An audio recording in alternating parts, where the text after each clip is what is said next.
kasih tahu pun ya kami berpikirnya ini papi ya nggak bener nih, papi pasti pergi dengan orang lain kan kayak gitu kan.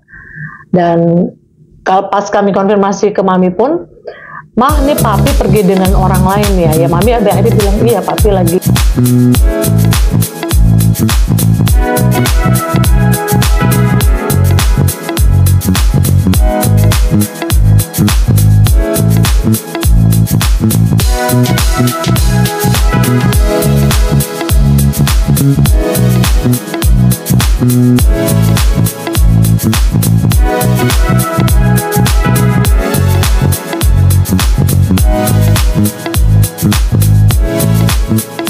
Welcome to Don Pras Podcast. Shalom, apa kabar semuanya? Senang, ini adalah tayangan perdana podcast Don Pras sharing kabar baik. Di samping saya ada tamu yang sangat spesial, Priscilla Marina Gaihena atau Cila Sugara. Priscilla Robi Sugara. Ya. Hai Bapak Ibu. Halo. Jadi waktu aku melihat dan mendengar kesaksiannya, saya tahu bahwa ada sesuatu yang spesial pada hari ini yang nanti Cila akan sharing ke kita semuanya. Apa kabar Cila? Baik-baik? Puji Tuhan baik. Puji Tuhan.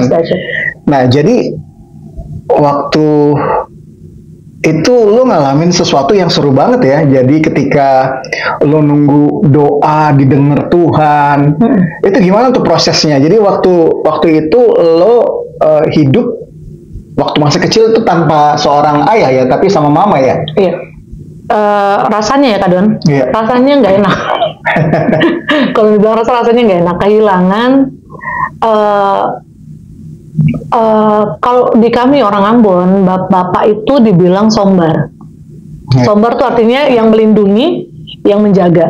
Jadi saat papi pergi, kami nggak dapat sosok itu tuh lama. Jadi sempat kami ngerasa sampai nggak punya percaya diri, sampai kami ngerasa kok papa yang seharusnya lindungin kami, yang harusnya menjaga kami, kok nggak ada, pergi. Kok orangnya, sosoknya nggak ada dalam rumah. Dan kami rasa kehilangan itu hampir 13 tahun. 13 tahun Kak. Jadi waktu Cila kecil itu sempat nanya dong ke mama, papa kemana sih? Atau gimana sama kakak? Iya, sempat ya, kita semua pasti nanya ya, namanya kan biasanya di papi ada dalam rumah. Tapi terus kok papi nggak pulang-pulang? Kami cuma nanya, ma kok papi nggak pulang-pulang? Iya papi lagi pergi. Iya papi lagi pergi. Iya papi lagi. Itu di awal-awal ya, saat kami kecil, mau dijelaskan lebih detail kan nggak mungkin karena sama anak kecil kan bicaranya kan gitu. Jadi cuma dibilang papi nggak ada kayak gitu sih Kak.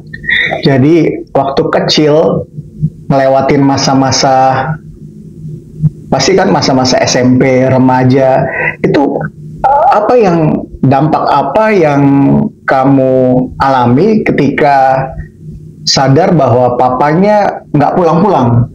Atau punya pengertian yang lebih lagi, bapaknya kok nggak pulang ke rumah, tetapi di rumah orang lain gitu misalnya?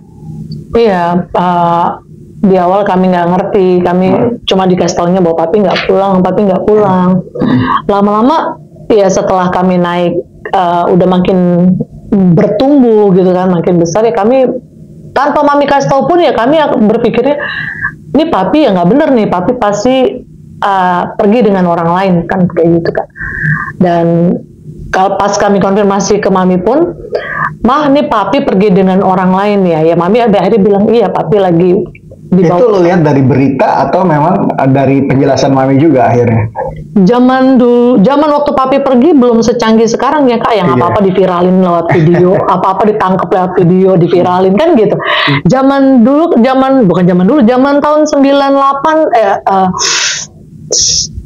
tahun 90-an lah. Iya, tahun 90-an kan belum zaman HP yang bisa ramai di media sosial atau apa. Benar-benar kan berita papi nggak ada loh saat itu. Iya. Nggak ada berita tentang Robi Sugara, nggak ada sama sekali. Kayak nggak ada sama sekali. Atau pokoknya kami nggak dengar itu di berita. Oh begitu. Jadi mami itu ngedidik kalian bagaimana dalam masa-masa itu? Kalau mami didik kami kerasnya dalam artian kerasnya kok langsung gitu lah. Kayak curhat ya, keras. keras sih, dan kalau waktu kecil kami ngerasanya keras, dan kami waktu kecil bilang mami itu lebih jahat dari papi. Kenapa? Karena ya kalau mami mendidik kami tuh dengan bukan cuma dengan omongan tapi dengan pukulan gitu. Tapi kami bersyukur di balik didikan yang keras itu membuat kami juga jadi bertumbuh remaja tuh jadi punya pakem-pakem yang tidak melewati batas gitu loh Kak Don. Tetap kami masih dijaga mami, tetap masih dilihat mami, ya mami benar-benar jadi bapak, jadi sombar untuk kami saat itu menggantikan papi. Sombar tuh artinya kayak tulang punggung gitu, atau Bukan, pengganti sombar, bapak. Sombar tuh kalau kata orang Ambon tuh dia pelindung. Oh, pelindung. Kayak payung gitu, sebenarnya dia kayak payung. Jadi sombar tuh harusnya yang melindungi, menjaga supaya yang dilindungi itu baik-baik aja, aman-aman aja gitu loh Kak. Oke. Dalam proses itu mami tidak menebarkan kebencian ya? Enggak. Mami nggak pernah menyuruh kami membenci papi, menyuruh kami membenci wanita yang mengambil papi, nggak pernah. Tanpa mami bilang pun, karena kami makin besar kami lihat mami hidupi kami susahnya seperti apa, kami melihat mami cara bekerjanya seperti apa, karena bukan wanita karir, jadi semua dikerjain sama mami, dari bawa dagangan dan semua. Dan mami katakan gini juga ke kami, yang buat mami berat ini bukan menghidupi kalian 7 anak mami, yang buat mami berat adalah nama papi kalian itu yang terlalu besar ada di pundak mami. Maksudnya terlalu besar jadi semua orang? Enggak, jadi semua orang yang ketika mami bawa dagangan ke kantor-kantor, semua kan pasti akan, itu istrinya Robi Sugara tuh. Itu istrinya Robi Sugara tuh yang bawa lupis ke kantor, istrinya Robi Sugara tuh yang bawa dagangan ke kantor, istrinya Robi Sugara yang bawa gula kacang ke kantor. Namanya papi yang bikin mami berat, jadi bukan menghidupi kami kata mami. Tapi kami melihat seperti itu, mami nggak pernah menanamkan kebencian, kami punya dendam sendiri ke papi. Maksudnya, kok papi bisa-bisanya lupain kami, bisa-bisanya kok nggak kasih sesuatu untuk kami, nggak menghidupi kami gitu. Itu yang membuat kami benci, dendam di awal-awal sebelum kami kenal Tuhan lebih jauh, itu yang kami rasakan. Jadi waktu masa-masa itu mami membawa kalian kepada Tuhan ya. Jadi itu awal mulanya gimana tuh kalian bisa sehati gitu untuk berdoa sama-sama dengan mami? Awalnya karena yang aku udah naikin di VT-ku juga, bahwa ketika kami kecil itu mami bawa kami semua ke gereja. Jadi kalau udah sampai di gereja semua dideretin duduk di satu bangku, mami duduk di belakang kami. Jadi mami ngawasin kami, nih anak-anak ini tujuannya harus serius beribadah nih. Yang satu mulai bicara dicubit, lihat itu pendeta lagi bicara. Yang satu mulai colek kiri kanan nggak fokus, lihat itu pendeta lagi bawa firman. Sampai kayak begitu gitu. Dididik sampai akhirnya saat kami udah mulai ngerti, oh kami harus berdoa nih, kalau kami punya masalah kami harus berdoa. Ketika kami mulai ngerti arti berdoa, mulailah kami berdoa seperti yang PT saya munculkan. Ketika kami mulai berdoa, kami punya doa pertama yang kami doakan, Kak. Apa itu? Yang pertama, kami bilang, Tuhan, kami mengampuni wanita yang mengambil papi kami, Tuhan. Yang pertama, kami bilang, Tuhan, kami mengampuni papi kami, Tuhan, karena dia nggak tahu apa yang dia perbuat. Yang kedua, kami bilang gini ke Tuhan, Tuhan, kami juga mengampuni wanita yang mengambil papi kami, Tuhan. Tuhan, tolong kasih wanita itu suami lain supaya papi kami dikembalikan. Tunggu, itu doanya pas kalian umur berapa? Kok kalian sampai sepahamnya, apalagi kamu? Itu kok bisa sampai clear pengertian itu gitu loh, bahwa kami mengampuni papi, kami mengampuni wanita yang mengambil papi juga. Itu gimana ceritanya? Mungkin papi pergi kan aku kelas 3 SD itu, Kak. Jadi mulai dibawa ke sekolah minggu sama mami, saat itu dibawa ke gereja. Terus kan lama-lama kami bertumbuh remaja gitu kan. Udah mulai masuk di kelas 5, kelas 6 SD gitu kan. Terus itu kan udah mulai mau masuk remaja tuh. Terus kami ngerti bahwa artinya berdoa. Kalau kita punya masalah pun berdoa. Terus kan ketika kita dengar firman, kita kan juga dengar firman di gereja. Yang banyak firman katakan kalau bukan hanya harus Tuhan katakan kasihilah musuhmu, bahkan berdoalah untuk mereka yang menganiaya kamu, kata Tuhan. Di sini baru orang yang ketika kita Tuhan nggak mau kita membenci kan gitu. Di Tuhan pun di atas kayu salib Tuhan bilang, Tuhan mengampuni itu kiri kanannya sebenarnya. Gitu kan. Jadi Tuhan pun tidak pengampunan Ketika kita terima pengampunan dari Tuhan, pengampunan itu nggak boleh stop sampai di kita. Pengampunan itu harus kita kasih juga buat orang yang memang bersalah sama kita gitu Kak. Jadi itu doa, pengertian kebenaran firman itu yang membuat kami berdoa seperti yang tadi kami doakan. Kami mengampuni wanita yang mengambil papi kami Tuhan. Sampai kayak gitu. Jadi bukan cuma di papi, di wanita itu pun kami mengampuni gitu. Dan Tuhan dahsyat lah, Tuhan dahsyat. Tuhan kasih kami kemampuan untuk kami bisa melakukan apa yang kami doakan itu. Jadi kalian setiap hari atau setiap hari Sabtu kah berkumpul bersama untuk mendoakan poin doa tersebut? Setiap malam. Setiap malam kami bertujuh. Aku bilang kami bertujuh anak-anak kecil itu kan. Memang kan namanya anak-anak SD masih kecil-kecil kan judulnya. 7 anak kecil itu duduk. Tapi mami sama-sama juga kan berdoa? Enggak. Mami enggak? Enggak, mami enggak berdoa. Mami berdoa yang loh, itu atas prakarsa siapa? Kalian kan masih SD. Terus yang paling gede SMP. Yang paling gede ya yang ngajak, mungkin kakakku yang pertama waktu itu yang ngajak, yuk kita berdoa. Udah SMA atau SMP? SMP. Oke. Yuk kita berdoa yuk buat papi, kita berdoa. Sebelum kita punya pokok doa yang lain, Tuhan untuk kehidupan kami, makan, uang sekolah, apa semua masukkan. Tapi itu 2 pokok doa pertama yang kami doakan. Kami bergandengan tangan, bertujuh, melingkar gandengan tangan, kami taruh lilin di tengah. Kenapa lilin? Nah ini ceritanya lagi nih. Kami tinggal di Jakarta Bapak Ibu, 2 tahun rumah kami nggak pakai listrik. 2 tahun. Kita sehari aja udah bete. Sama PLN dicabut dari boxnya Bapak Ibu. Boxnya PLN itu dicabut, nggak bisa bayar-bayar. Kami tiap hari sore menjelang mau ke pagi pakai lampu minyak. Lampu yang itu. Semprong tuh Kak, dibersihin minyak. Kami mau nonton TV pakai aki. TV-nya dicolok ke aki. Colokannya udah bukan bentuk listrik kan, pasti colokan langsung ke aki. Ya, udah dimodif-modif tuh ya. Jadi segitunya ya kalian untuk bertahan. Dalam proses itu kan lo kan dari SD ke SMP, gimana, pengaruh nggak sama pergaulan lo waktu itu? Sangat pengaruh Kak. Kami jadi orang-orang yang terkesan introvert ya. Jadi tertutup lah. Tertutup. Kami nggak mau membuka untuk kenal orang. Karena tadi yang aku bilang di awal, ketika papi tinggalkan kami, ini kepercayaan diri kami habis, hancur. Itu kepercayaan diri kayak gimana? Jadi kayak ketemu orang malu, ketemu orang kayak bahasa orang itu tersisi, kayak ketakutan gitu loh Kak. Ketakutan karena merasa nggak percaya diri. Oke. Gitu. Dan di fase itu lo sempat ngalamin bahwa lo sebel sama papa? Sangat. Tapi tetap berdoa. Tetap berdoa. Sebel tetap berdoa. Itu bukan Cila aja ngalamin, kakak sama adik juga begitu kah? Aku nggak tahu di posisi mereka ya. Tapi kalau cerita tentang Sila ini pernah satu saat aku ketemu orang di jalan dan mereka tahu siapa saya gitu Kak. Dan langsung dibilang, kamu anaknya Robi Sugara ya? Saya langsung sangkal. Langsung menyangkal. Saya langsung sangkal saat itu. Saya jadi seperti Petrus saat itu. Oh bukan, saya bukan anaknya Robi Sugara. Itu sempat saya seperti itu Kak. Saking kecewa, marah, campur aduk rasa di dalam. Tapi yang tadi dibilang bahwa kalau kami dibawa ke tangan Tuhan, oke, awalnya mungkin itu kan dibilang kami lagi jatuh. Kami lagi jatuh, tapi kami bangkit lagi tetap di alurnya Tuhan. Lama-lama Tuhan yang bentuk nih hati yang tadinya penuh dendam, marah, kecewa, Tuhan ganti, lama-lama kasih Tuhan yang memenuhi hidup kami, pengampunan Tuhan memenuhi hidup kami. Ketika kasih itu penuh, pengampunan itu penuh, kan keluar tuh.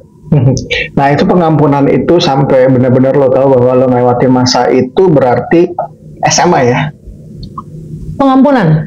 Ya, jadi lo tahu bahwa gue benci, tetapi nggak bisa selama-lamanya benci, karena juga akan ngebuat problem sama hati, sama ya, kalau dekat sama Tuhan kan kalau ada sesuatu yang menghalangi, apalagi pengampunan, karena Yesus berkata ampunilah musuhmu, ya itu kan juga nggak mudah ya. Lo ngelewatin itu di SMA, masa-masa SMA kayaknya ya. SMP, bahkan SMP. Justru di masa-masa udah makin besar ya, kami makin mengerti, wah harus lepasin pengampunan, harus lepasin kasih gitu loh Kak. Tadi dampaknya kalau lo nggak ngampunin, kerasanya kan seperti lu jauh dari Tuhan, atau apa yang lo rasain waktu itu ketika lu kayaknya gua memutuskan untuk mengampuni? ya kayaknya kan normal kalau gua benci sama bapak gua tiba-tiba cabut dari rumah tanpa berita, terus nggak punya tanggung jawab sama kita, gimana menurutmu? Iya, walaupun yang tadi bilang awalnya kami nggak bisa mengampuni. Walaupun doa terus. Walaupun doa.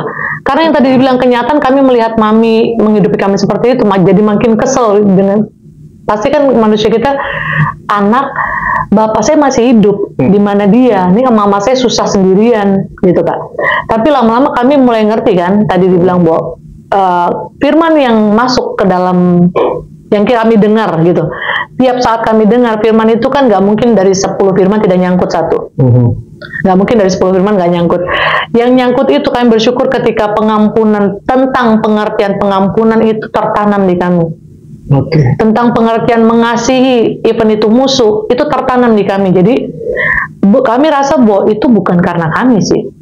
Itu karena Tuhan Roh Kudus yang udah penuh dalam kami, Roh Kudus yang memampukan kami lepaskan pengampunan, lepaskan kasih, gitu Kak. Ada nggak di poin dimana lo mau menyerah, bahwa sepertinya doa gua nyampe di tembok tapi nggak nyampe ke langit, artinya lo ngeliat nggak ada perubahan?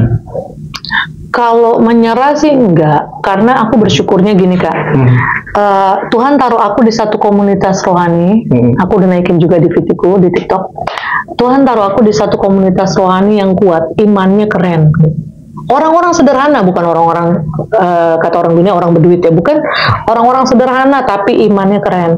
Tuhan taruh aku di komunitas itu, dan komunitas yang mau bersama-sama berdoa untuk kepulangan papi saat itu bersama dengan aku. Jadi mereka berdoa sepakat dengan kalian untuk papi pulang ke keluarga kalian. Iya, mereka sepakat dengan kami, ini luar biasa. Jarang orang yang mau sepakat dengan pergumulan orang lain ya Kak. Kalau keluarga sehati untuk satu pergumulan masih oke. Tapi kalau bicara orang lain mau sehati sepergumulan, dikasih tanggung jawab, dikasih tanggungan, yuk sepenanggungan sama gue dong, sama-sama berdoa untuk pergumulan gue. Itu kalau bukan komunitas yang kuat, yang punya pengertian rohani yang kuat sih kayak nggak mungkin.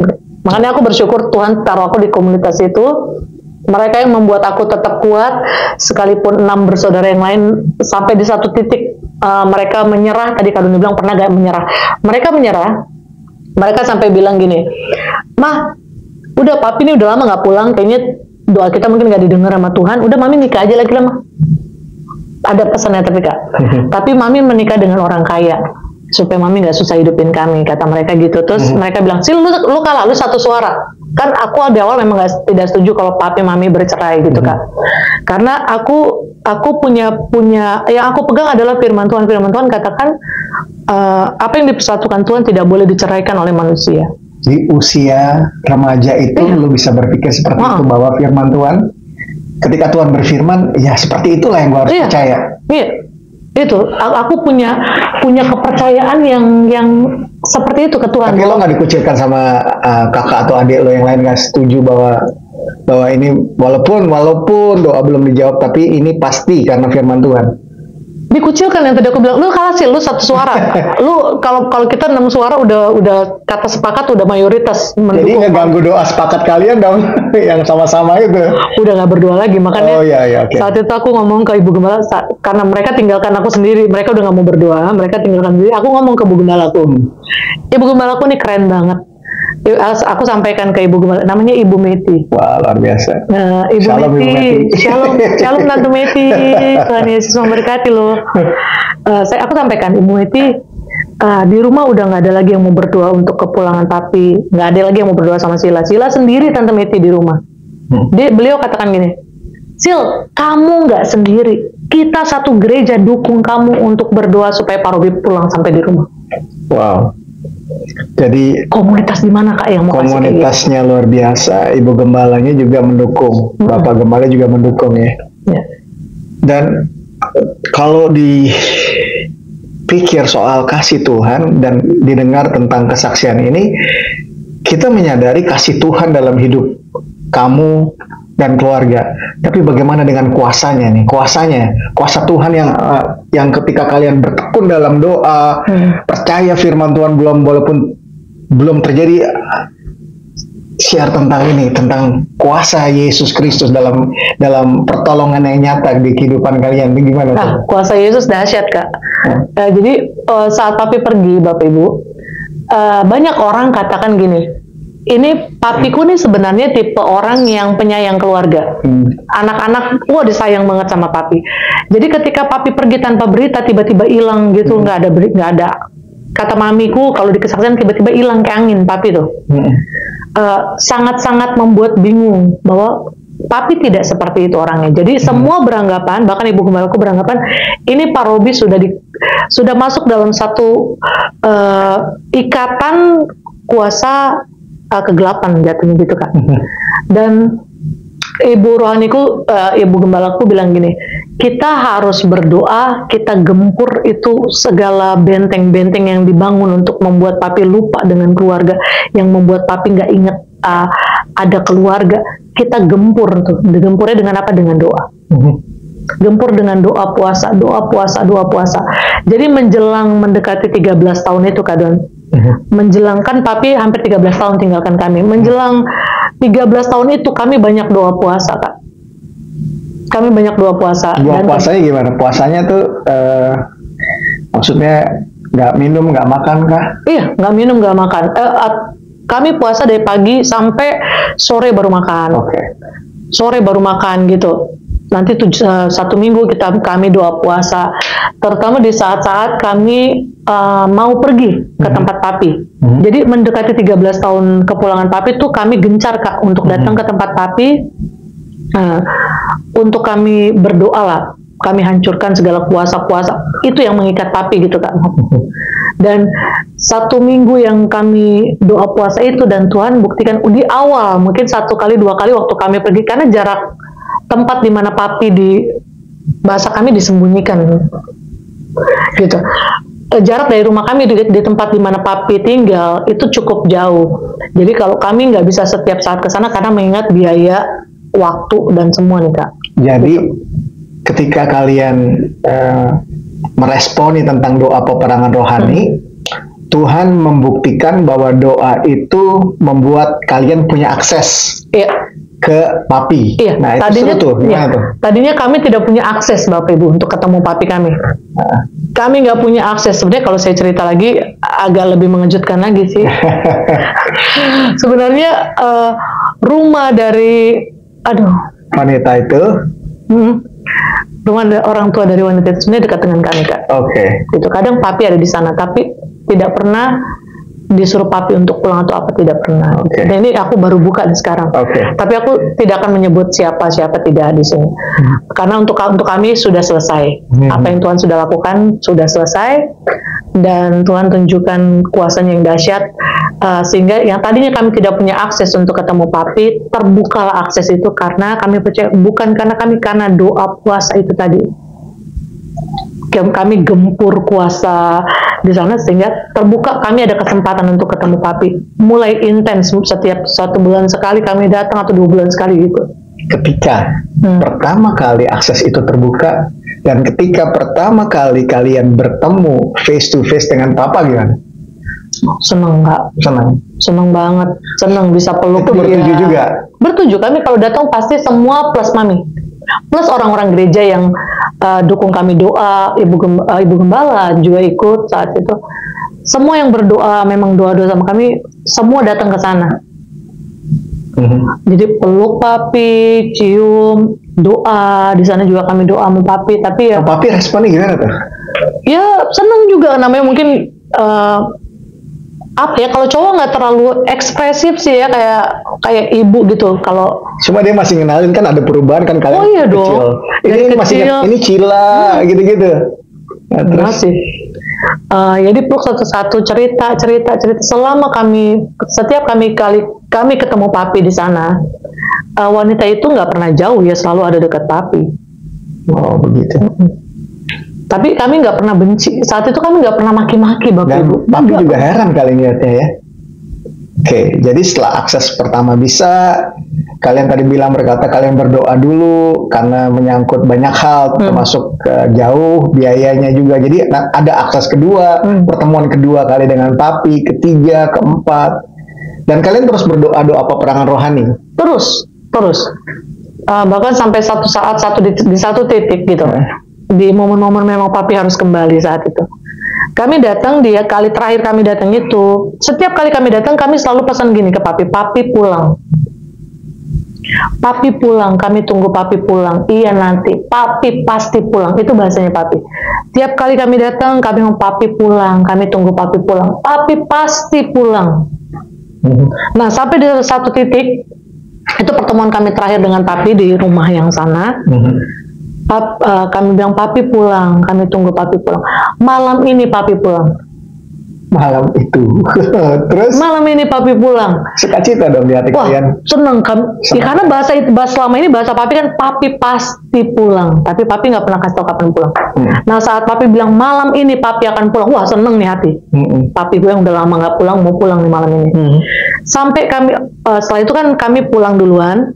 Saat kami pulang, kami nggak tinggal dalam euforia yang seneng. Papi mau pulang, papi mau happy.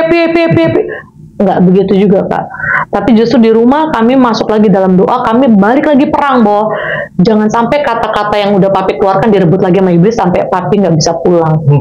Jadi itu kami doain lagi, papi harus pulang, Tuhan Yesus, kami ikat segala kuasa kegelapan. Tuhan biar kami ketemu papi. Wah, itu yang kami doakan, perang lagi kami di hadapan Tuhan. Maksudnya doa peperangan ya, bukan perang di hadapan Tuhan, gimana? Doa peperangan lagi di hadapan Tuhan. Sampai jam 12 malam kalau nggak tengah malam, tiba-tiba pintu pagar diketok. Kami semua keluar, Kak, karena kami tahu dia papi mau pulang. Jadi nggak siapa itu ya, nggak. Jadi karena kami tahu papi mau pulang, semua bertuju kecuali mami di dalam. Kami bertuju keluar dan kami lihat papi ada di depan pagar rumah. Wanita itu ada di mobil. Wanita juga nganterin. Wanita. Dan rumah kami itu, Kak, kalau masuk gang rumah kami itu jalannya buntu. Jadi mobil kalau mau keluar ya harus putar balik untuk keluar. Jadi saat itu posisi mobil dari wanita ini bukan posisi mas, tapi udah posisi keluar. Artinya turunin papi dan dia keluar jalan. Itu dia pulang. Dari kami nggak ada satupun yang saat papi pulang tuh 4 kakak beradik, 4 yang laki-laki udah besar.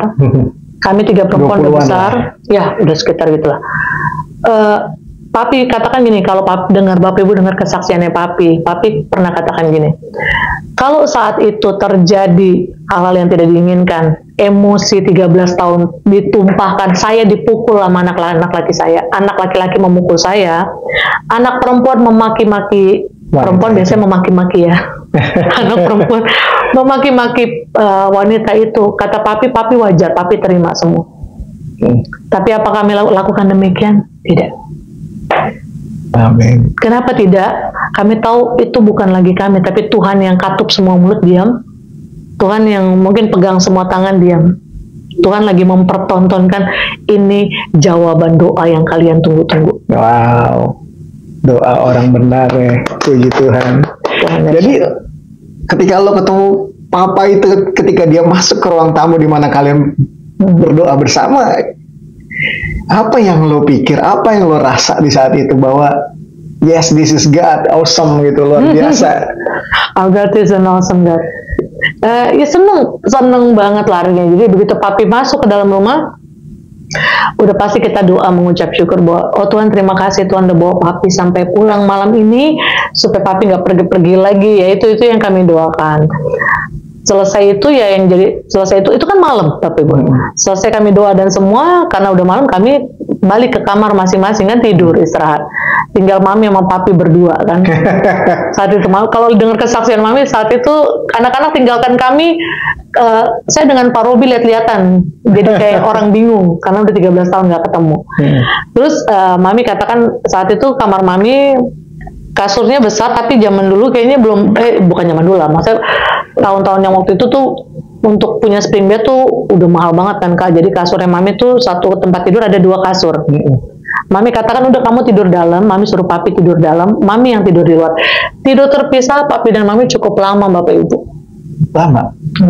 Nah dari situ kalian masih berdoa lagi ya? Setelah itu pokok doanya jadi berubah. Tadinya kami doakan papi, sekarang kami doakan mami.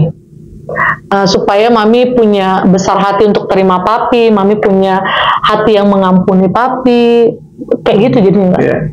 Dan proses itu berlangsung berapa lama? Mami akhirnya terjadi perubahan lah. Kalian lihat bahwa mami ini pelan-pelan seperti apa yang kami percaya dalam firman Tuhan, bahwa kasih itu mengampuni, kasih itu menutupi segala menutupi banyak pelanggaran. Iya. Iya. Nggak terlalu lama sih, karena mami pun berpikiran bahwa kalau anak-anak saya udah sekarang doain saya, mau tunggu malaikat tegur saya, kalau dengar kesaksian mami kak. Jadi tanpa harus ada yang menegur ya, mami akhirnya berubah sendiri. Mami akhirnya dipulihkan, mami kembali udah terima papi, mengampuni papi, udah akhirnya tidur satu kamar gitu loh. Sampai akhirnya kalau aku udah masukin juga di VT-ku, kak. Tuhan kasih, untuk aku tuh hadiah dari Tuhan untuk papi mami, karena mereka sudah bersatu. Tuhan kasih reward. Ibaratnya gini, anak yang, kalau kita punya anak ini melakukan sesuatu yang kita suka, kan kita nih mau kasih sesuatu gitu loh buat anak kita. Dan kayaknya Tuhan tuh gitu ke papi mami. Ini dua anak ini yang manusia bilang udah mereka tidak mungkin dipersatukan, tapi mereka bisa balik lagi. Mereka bisa saling ngampunin, saling terima satu dengan yang lain. Kayak Tuhan tuh kasih sesuatu buat mereka. Sesuatunya apa? Sampai dibawa ke Amerika, ke Australia, Kak Don. Apa tuh? Papi mami. Wah, luar biasa. Rewardnya papi mamiku pelayanan, dibawa sama Tuhan ke Amerika, ke Australia, Bapak Ibu. Wow, seluruh Indonesia, kalau Indonesia tuh hampir seluruh Indonesia papi mami udah masukin. Luar biasa. Jadi pemulihan terjadi di papi mami, dan kemudian ada proses selanjutnya kan. Jadi kalian kan bicara soal pemulihan ekonomi. Pemulihan ekonomi. Saat papi pergi kan mami yang cari uang. Jadi saat papi pulang kan berarti tanggung jawab yang mami pegang balik ke papi kan kak. Ketika balik ke papi tuh hanya bisa main film. Nah untuk seorang artis tuh letaknya di nilai jual. Kalau artis sudah nggak punya nilai jual, tidak akan ada production house, tidak akan ada produser yang akan memakai artis tersebut. Itulah artis, itu kak. Dan saat itu papi pulang itu, papi datengin semua production house, datengin semua produser, dan papi katakan, saya siap untuk main film lagi. Saya siap main film lagi. Pokoknya kayak gitu. Setelah itu ditunggu kok 1 minggu, 1 bulan, ditunggu 1 minggu, nggak ada jawaban kak. Nggak ada panggilan dari manapun. Kami balik lagi berdoa. Memang kuncinya doa. Doa sepakat kali ini 7 anak, papi dan mami semua. Papi mami juga berdoa sama-sama. Doa. Terus kemudian? Setiap pagi kami doa, setiap pagi kami masuk hadirat Tuhan, setiap pagi kami minta belas kasihan Tuhan. Tuhan tolong buka jalan untuk papi. Tuhan tolong buka ialah jalan, belas kasih Tuhan untuk papi, biar papi bisa kembali bekerja. Pokoknya tiap pagi kak. 3 bulan kemudian, salah satu production house menghubungi papi, Om Robi tolong datang ke kantor gitu. Saat papi datang ke sana, papi dikontrak eksklusif. Oh puji Tuhan ya, jawaban itu kalau nggak salah selama hampir 10 tahun. 10 tahun. Disitulah Tuhan memulihkan keadaan ekonomi kalian ya. Mulai diangkat lagi sama Tuhan. Tuhan dahsyat. Tuhan dahsyat. Nah dari situ ternyata papi dibawa Tuhan untuk mengenal Tuhan lebih lagi ya. Jadi papi mami itu kemana-mana selalu bersaksi. Jadi awalnya gimana tuh? Jadi dari gereja kalian dulu? Iya, dari gereja kami dulu bersaksi kan bahwa terima kasih untuk doa-doa yang selama ini diberikan untuk saya udah pulang di tengah-tengah keluarga kan gitu kan. Terus akhirnya kalau nggak salah satu teman mami atau papi yang tahu tentang peristiwa apa yang terjadi sama papi mami, terus mereka bilang gini, kenapa tidak disaksikan itu ke gereja? Peristiwa kepulangan papi ini kuasa doa, karena kuasa doa, kenapa tidak disaksikan di gereja, menguatkan banyak orang, mungkin yang punya pengalaman yang sama, ada di posisi yang sama, rumah tangga yang hampir hancur, kenapa tidak kalian saksikan? Ini kan kebesaran Tuhan ini. Makanya akhirnya papi mami ambil satu suara, satu hati untuk yuk kita sama-sama dimanapun gereja ngundang kita bagikan ini. Karena sampai mereka punya moto gini, dipulihkan untuk memulihkan. Amin. Karena mereka tahu mereka udah dipulihkan sama Tuhan, saatnya mereka harus pergi memulihkan banyak-banyak orang yang Tuhan utus kemanapun mereka pergi lagi. Luar biasa. Jadi itu papi sama mami pada akhirnya pertama seorang penginjil. Jadi gimana tuh? Habis itu papi pelayanannya ditabiskan sebagai seorang pendeta ya. Itu tahun berapa tuh, Cil? Di tahun 2010, Kak, balik lagi karena kemurahan Tuhan ya. Semua karena kemurahan Tuhan. Tiba-tiba ibu gembalaku bilang, Pak Robi, kan Pak Robi udah kemana-mana, kesaksian, bawa firman, diminta bawa firman juga. Kayaknya nggak bagus kalau cuma dibilang penginjil gitu, Kak. Harus punya dasar kebenaran firman yang lebih lagi, harus punya paling nggak titel. Jadi belajar dulu, tapi belajar dulu diklat. Kebetulan saat itu aku pun dimajukan sama Bu Gembala. Sila juga maju. Sila harus maju juga karena Sila pun udah mulai bawa firman gitu kan. Jadi aku, papi sama beberapa orang pengerja dari gereja saat itu diutus untuk diklat. Oh, diklat. Diklatkan. Jadi di tahun 2010 bulan Juli kalau nggak salah, Juli 2010 aku dan papi sama teman-teman gereja, beberapa teman gereja ditabiskan jadi hamba Tuhan. Wah, luar biasa. Itu kehormatan. Itu responnya keluarga besar pasti terheran-heran akan perbuatan tangan Tuhan yang dahsyat ya. Terus mami gimana responnya? Jadi kan kadang-kadang dia kan melihat papi gitu. Ya suka cerita nggak, aku nggak sangka loh bahwa sampai sekarang sampai kita dipulihkan sampai pelayanan, ditabisin sebagai seorang pendeta, ya kan? Iya, mami yang pasti mami bersyukur gitu kan, bahwa ya Tuhan nggak cuma nggak sekedar pulangin papi di tengah-tengah keluarga, tapi Tuhan bawa sampai dipulihkan pribadinya papi itu sendiri gitu, yang image-nya yang udah jelek ya dimasuk dalam kemuliaan Tuhan yang lebih lagi kan gitu kan. Jadi seneng sih semua keluarga, terutama juga mami seneng, artinya ya ada perubahan. Ya buat kalian bertujuh itu satu momentum ya bahwa Tuhan itu Immanuel, Tuhan itu beserta. Haleluya, amin. Ya. Tuhan beserta. Ya. Luar biasa ya, saya juga baru tahu bahwa Bapak Robi Sugara itu ditabiskan sebagai seorang pendeta dan jadi pelayan Tuhan. Jadi ketika ada waktunya kan, kata segala sesuatu ada waktunya, kata pengkhotbah. Nah, ketika beliau pulang ke rumah Bapak bagaimana tuh? Papi meninggal tanggal 13 Juni 2019. Itu sebenarnya nggak ada sakit. Papiku tuh cuma sempat terkena diabetes. Papi tuh kena diabetes tanggal 12 Juni sebelum papi meninggal. Itu sore sempat ke dokter sama mami sebenarnya. Papi tuh sempat ke dokter dengan mami. Dokter katakan semua baik, jantung baik, gula darah baik, tensi baik, semua baik, Bapak Ibu. Tapi tiba-tiba di sore hari, karena ada sesuatu yang dimakan oleh papi, adalah sesuatu makanan yang dimakan oleh papi sebelum dia makan nasi gitu. Jadi mungkin itu yang membuat makan itu, tapi ya namanya meninggal bisa oleh karena apa aja gitu Kak Don. Tapi itu seperti yang memicu bahwa saya pernah bilang di video saya antara serangan jantung atau GERD. Dokter bilang serangan jantung, tapi beberapa dokter yang lain, teman-teman mami atau saya juga punya teman ada yang dokter juga bilang bahwa itu sepertinya GERD karena makan sesuatu tadi. Jadi nggak tahu karena apanya gitu loh, kadang yang pasti habis diperiksa dokter baik-baik aja, tapi kok jam 10 tiba-tiba klimaks, udah keringat dingin, udah muntah, slem dan semua, dibawa ke dokter, dibawa ke IGD rumah sakit, nggak sempat tertangani lama, tiba-tiba langsung hilang. Secepat itu papiku pergi, Bapak Ibu, nggak susah. Sempat pakai ventilator.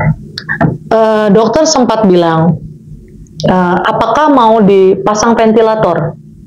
Terus mamiku katakan gini, kalau memang mau hidup, nafas kehidupan adalah dari Tuhan, Bapak Ibu.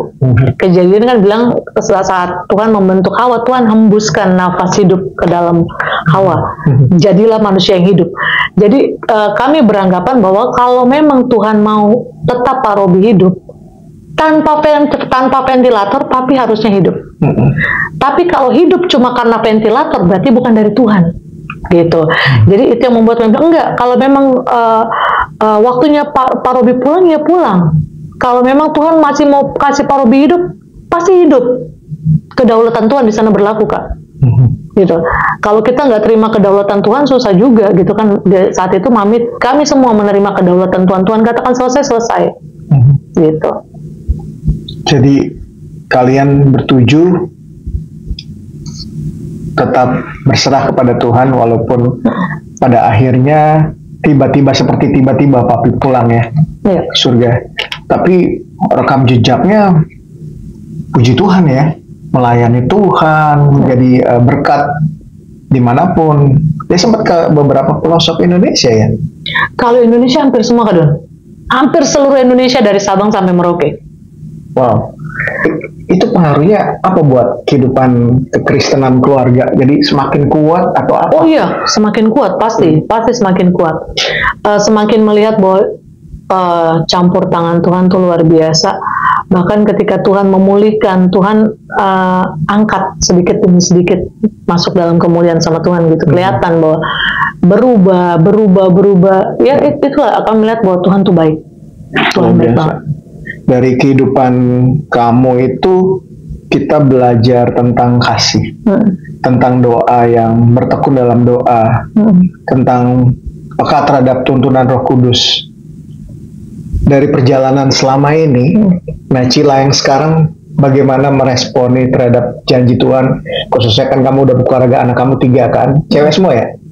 Perempuan laki-laki. Ya. Apa yang kamu sampaikan kepada anak-anak biasanya? Tetap kuat di dalam Tuhan, bahwa firman Tuhan katakan gini ke murid-muridnya, berjaga-jaga dan berdoalah. Tidak sanggupkah kamu berjaga-jaga 1 jam saja dengan aku? Kenapa Tuhan minta kita berjaga-jaga? Karena kita nggak tahu kapan badai datang dalam hidup kita, kapan masalah datang dalam hidup kita, kapan pergumulan datang dalam hidup kita. Kalau kita di posisi kita berjaga-jaga, artinya kita siap ketika badai itu datang. Itu sih yang aku ingetin ke anak-anak, bahwa dampak dari peristiwa papi dan mami orang tuaku gitu Kak, itu membuat aku juga jadi orang tua, jadi mawas bahwa segala tindakan berpikir ratusan ribuan kali untuk kita melakukan sesuatu, karena untuk misalnya nggak boleh selingkuh. Gimana? Iya. Kalau kamu ya. Jangan selingkuh, karena kata papi, ini bahasa Pak Robi, Bapak Ibu. Pak Robi bilang untuk selingkuh semua orang bisa. Semua orang bisa jatuh dalam hal perselingkuhan. Untuk keluarnya susah. Nah, jangan coba-coba, Bapak Ibu. Pak Robi udah ngomong kayak gitu. Jadi di situ pun jadi itu jadi satu peringatan juga untuk kami kakak beradik, bahwa apalagi yang udah berumah tangga gitu Kak, mawas apapun yang kita lakukan, pikirnya ada anak-anak, pikir ada dampaknya tuh kan langsung ke anak-anak. Dampaknya nggak bagus, saya udah ngalamin. Makanya saya nggak mau, Tuhan kuatin supaya Cila, Denny, suamiku bertindak hati-hati, jangan sampai melukai anak-anak lagi. Cukup sampai di saya yang terluka, jangan sampai anak-anak saya terluka lagi, kan gitu. Iya. Jadi berusaha menjadi saluran berkat buat anak-anak juga ya. Nah, Sheila sekarang pelayanan atau apa? Aku pelayanan Kak, pelayanan di GBI Miracle Patumbak. Di sana Tuhan kasih kepercayaan aku sebagai pengkhotbah, sebagai worship leader juga, gitu. Ya, saya percaya juga nanti banyak undangan yang diterima Cila untuk khotbah di gereja-gereja di Indonesia ya. Karena tuh sungguh kamu adalah salah satu kesaksian yang nyata tentang kasih dan pengampunan. Dan khususnya pada hari ini kita berterima kasih pada Tuhan untuk kesempatan yang indah ini. Gua sangat senang dan diberkati banget untuk sharingnya pada hari ini, Cila, dan aku percaya juga bahwa kamu diberkati keluar dan masuknya, diberkati pelayanannya, anak-anaknya. Mami juga, Mami masih ada kan ya? Oh ada Mami. Salam buat tante. Next time kalau bisa diajak juga ke sini. Juga buat Mami adik sehat. kakak. Ya, Mami sehat ya? Mami sehat, cuma ada saraf kejepit kadang. Oh gitu. Jadi kalau pakai tongkat. kalau jalan agak jauh sedikit sudah harus pakai kursi roda ya, kalau nggak tongkat. Oke. Tapi so far dia senang sama cucu-cucunya ya, udah gede-gede. Cucu Pak Robi, by the way, cucu Pak Robi ada 16 Bapak Ibu. Wow, iya. Jadi semua udah nikah dan Semua udah nikah, anaknya Pak Robi, tinggal yang Bontot. Bontot masih jomblo. wow, itu. Itu yang wanita atau pria? Cewek? Pria. Oh, pria. Oke.